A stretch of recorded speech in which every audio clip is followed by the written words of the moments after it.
like Chihoi does have a negate in his hand, and that Reflector Mage, so let's see what he decides to do with this turn.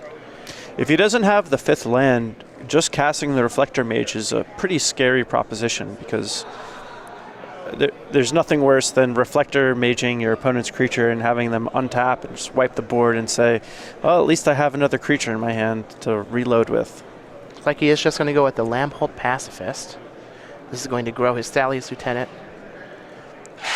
Since Gerry has multiple planar outbursts here, he might just run one now to make Chihoi use that negate and make him think the coast is clear to play more creatures.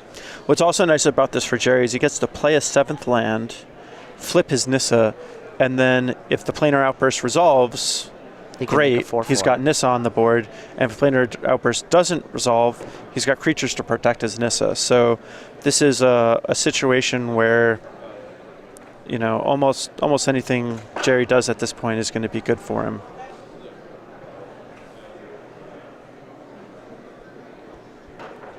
I shouldn't say almost anything he does is going to be good for him, but whether he casts a planar outburst or not, or whether or not it gets countered, it's all... Yeah, especially if he has 2 of them. Yeah, it's all Gerry's world. We're just living in it. So here is a planar outburst. I think we're going to see a negate from Chihoi, which is going to be his 2nd negate because he used one earlier on a Dramoka's command. Yep. So now Gerry knows that there's only 1 left in his entire 75. So that's got to make Gerry feel pretty good. See if he decides to plus this Nissa or minus it. He might even just use that Declaration in Stone here to make sure his Nissa lives through the next turn. All right, Declaration in Stone is going to take care of that Thalia's Lieutenant. Chihoi is going to get a clue. And basically the way that this game is functioning is, even though Chihoi's deck is an aggro deck, he's sort of sideboarded in a way where he's a little bit more of a mid-range deck. One of the things that mid-range mirrors always come down to is how much mana do you have access to. In this game, Gerry just has more mana and is able to do more stuff. We saw last turn how if Chihoi had 1 extra land, he could have made a significantly better play on his turn. But the fact that he is low on lands is being quite the problem. He would love to see a card like Knight of the White Orchid to catch back up, or even his own Nissa. Well, he found a 5th land. He's going to be able to bounce that Sylvan Advocate. He gets to represent... Oh, he doesn't get to represent having a negate because he doesn't have another blue source.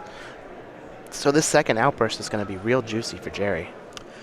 Yeah, this is likely a move that will wipe the board and leave Nissa as the only thing standing, which is a great position for Gerry.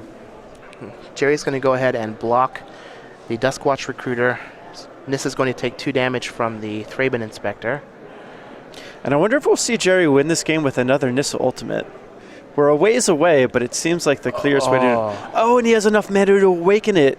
So he's going to awaken his land. He's representing a collected company here.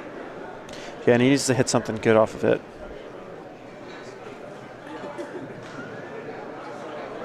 And it looks like he actually had a Reflector Mage in his hand. So this is a little bit of a risk, but it may be the risk that he needs. Oh, and he did find a Reflector Mage. So he gets a Reflector Mage and a Lambholt Pacifist, so he can actually bounce one of these cards. I think he's going to get a Thalia's Lieutenant and a Reflector Mage. Yeah, be able to bounce one of these permanents and then double block the other and trade 1 for 1. Yep. A Collected Company is a good card. Yeah, it's a really great card to get you back in the game. This Collected Company is the sort of card that you really want to look to in a standard environment because things don't always go according to plan, and you need to have cards that are going to dig you out from behind. Reflector Mage and Collected Company, not only are they great at pushing an advantage, they're also good at helping you dig out of a hole. This could be really bad if he makes another legendary 4/4, because Chihoi has that Reflector Mage in his hand. Yep. You just bounce it and then attack his Nissa. Gerry does have that Sylvan Advocate that was bounced a few turns ago from that Reflector Mage that he's going to be able to use on defense, so that's good. Yeah, Gerry has a couple options. He's still advantaged, but Chihoi, he's doing what he needs to do to mount some sort of comeback. At least he's not staring down a big board from Gerry. This negate is pretty good to help protect his Thalia's Lieutenant. And with the Reflector Mage in hand, he may be able to put himself even into an advantageous board position if he can somehow attack this Nissa with another top deck Reflector Mage. That would be phenomenal. So I think what I would block is the token, just because it gets rid of the card. That said, dealing with the... Ooh, this Thalia's Lieutenant's going to be good. So this means that the Thraben Inspector is indeed a 5/5, and it can just attack, and that Sylvan Advocate is not going to play good defense. Gerry just has 2 lands in his hand. Wow, could Chihoi actually win this? That would be insane. Well, this Advocate can chump, and then we're just down to Nissa +1s like we were last game. We are not at a point where Chihoi can just rip a Den Protector off the top and Or get Gerry. back end hostilities, and yeah. But he could... He also only has 1 left in his deck. That's true. Linvala would be pretty nice. Yeah, it would. All right, Gerry's just going to chump the Thraben Inspector, or the Thalia's Lieutenant. Wow, a dire straight.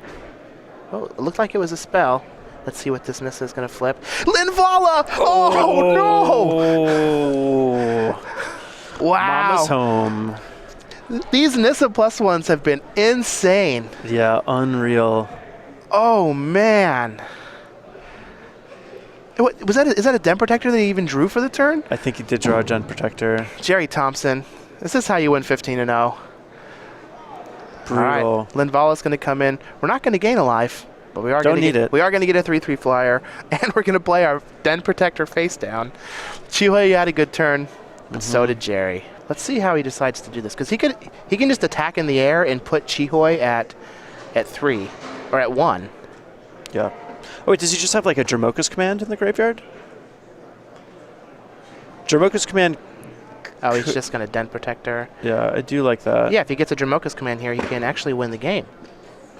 Because if he kills that Reflector Mage, then so this is a kind of a scary play. I guess that because Chihoi didn't use a Jermoka's Command after combat to kill the Den Protector, Gerry assumes that Chihoi doesn't have a Jermoka's Command. So Chihoi made a really great attack, essentially bluffing the Jermoka's Command, but now that it hasn't been cast and Gerry has been allowed to flip his Den Protector face up, I think the gig is essentially up. Yeah, he can just kill the Reflector Mage, and now his Den Protector's not able to be blocked. Oh, he's just going to put a counter on the Den Protector, and now it can't be blocked. Yep. And I think that's going to be game. Oh, man.